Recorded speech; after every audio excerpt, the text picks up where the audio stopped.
वल्लभ भाई पटेल नाम कहलाता था सरदार। कृषक कार्मिक जनगण से था उसको प्यार अपार। अखिल देश ने उसे रहनुमा किया था स्वीकार। गांधी बापू का शिष्य, सत्य अहिंसा का अवतार, किंतु एक भारत करने को धर लेता हथियार। लौह पुरुष संबोधन था वो लोहे की दीवार। तेज पुंज तुम, शक्तिपीठ तुम, बल का सागर अपरंपार। ऋणी देश का नम्र नमन तुम स्वीकारो सरदार।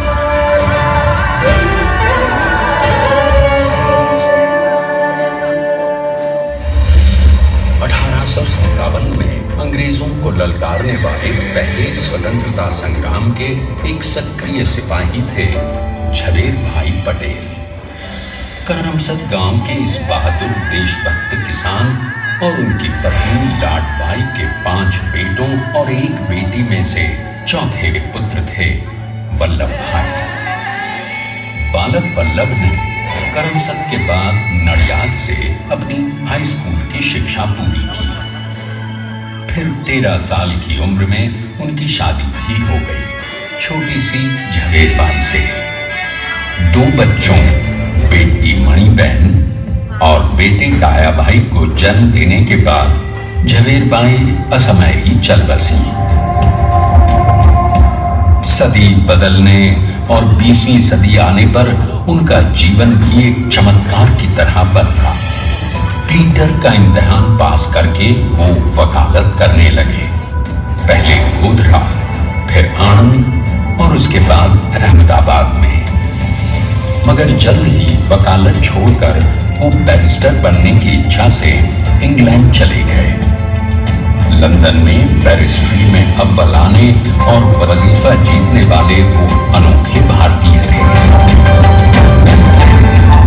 अब तो अहमदाबाद की वरिष्ठ अदालत में बैरिस्टर पटेल की जिरह और जीतों की धूम मच गई।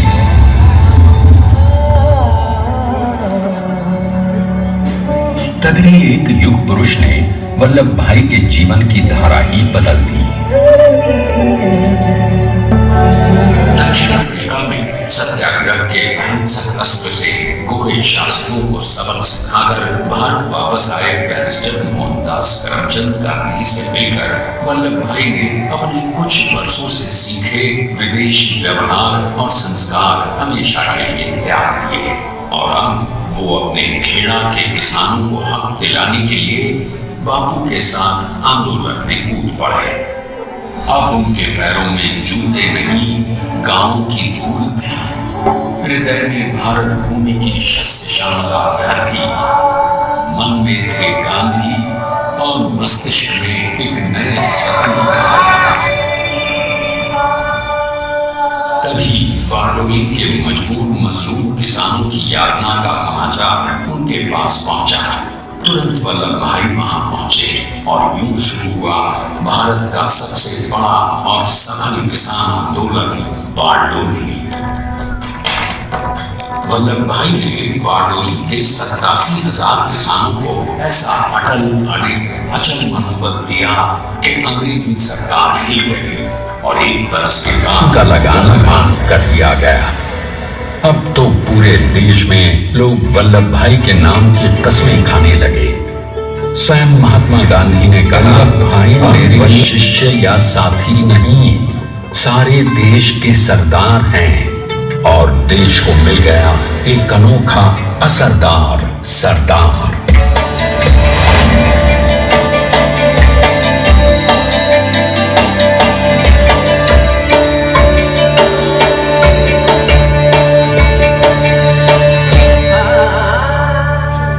सरदार पटेल के नाम और देशभक्ति से अंग्रेज डर कर कांपने लगे। 1930 के नमक सत्याग्रह और दांडी कूच में वो बापू से भी पहले गिरफ्तार किए गए। तो सन 1932 में फिर उन्हें बापू के साथ ही जेल में 2 सालों के लिए डाल दिया गया। मगर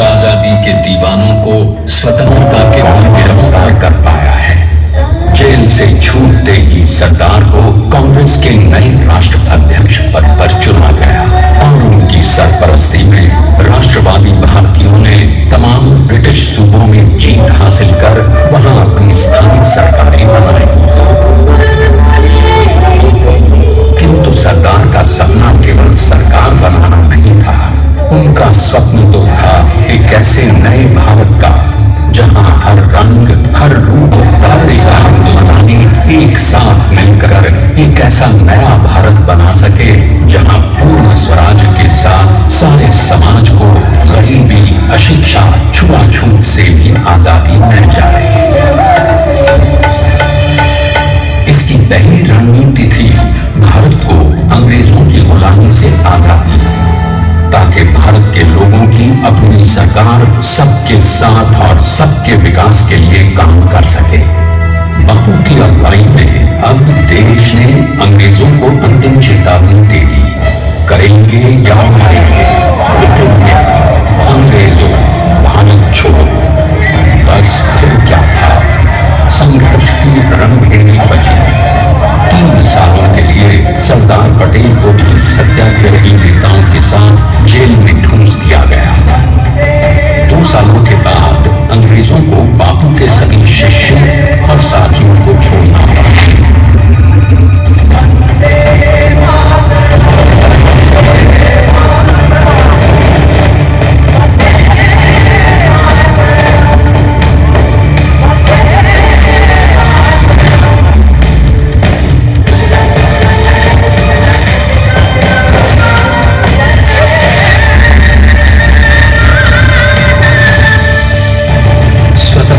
स्वप्न के सच होने के साथ अब सरदार पर कई एक नई जिम्मेदारियां थी। आने वाली आजादी की तैयारी और एक नए भारत के लिए नए लोकतांत्रिक संविधान की संरचना। जैसा उनके साथी ने खुद कहा था, सरदार ने ही 6वीं हथौड़ी लेकर एक नए भारत को उकेरा है।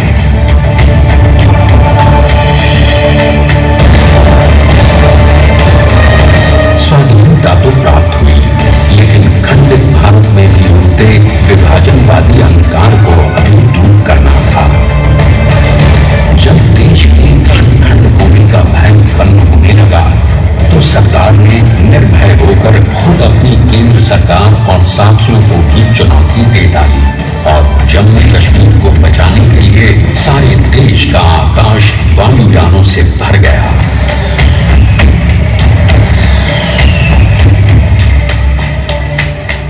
फिर हैदराबाद और जूनागढ़ के भारत में विलयीकरण को पाकिस्तान से चुनौती मिली। सरदार चाहते थे कि देश की 1 इंच धरती अब और विभाजित नहीं होनी चाहिए।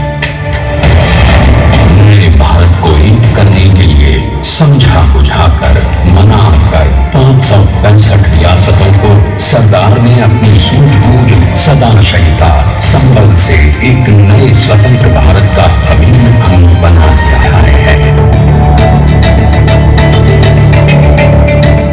जैसा उन्होंने स्वयं कहा था, हमें नए धागों को पुराने ताने बाने में ऐसे पिरोना है कि एक दूसरे में गुंथ जाने और बेहतरीन बनावट वाला एक नया भारत उभर कर सामने आ सके।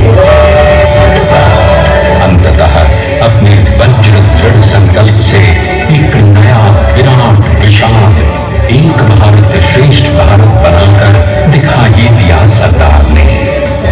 संसार के सबसे बड़े प्रजातंत्र के शिल्पी को प्रणाम करने के लिए देश ने बनाया है ये समर्थ स्मारक। स्वाधीन भारत को समर्थ भारत में बदलने वाले सरदार पटेल को समर्पित हुए वही विश्व की इस विशालतम प्रतिमा के सामने आकर सारी दुनिया जैसे स्वयं ही नतमस्तक हो जाती है।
से